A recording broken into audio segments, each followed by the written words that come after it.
балаларымыз мына бүгінгі күнде интернет әрбір үйде бар. Мына балаларымыз күні бойы біз жұмыстамыз. Ата-аналар жұмыста.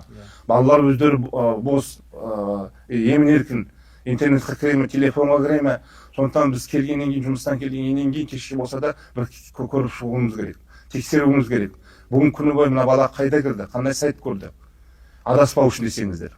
Егер де балаларыңыз, туысқандарыңыз біреу намаз оқығың келіп жатыр, мына ислам дінін білгің келеді деп жатса, білемін деп біреулермен кездесіп жүрсе, бұл кіммен кездесіп жүр, қай мешітке барып жүр, қандай кітап оқып жүр, соған баса біз назар аударуымыз керек. Егер де мынау көріп тұрсыз, баланың мінезі өзгеріп жатыр. Мынау неше түрлі мына конфликттер басталып жатыр. Мына достарымен, ата-анасымен түсініспеушілік болып жатыр. Сондықтан осы кезде мамандарға барыңыздар, хабарласыңыздар.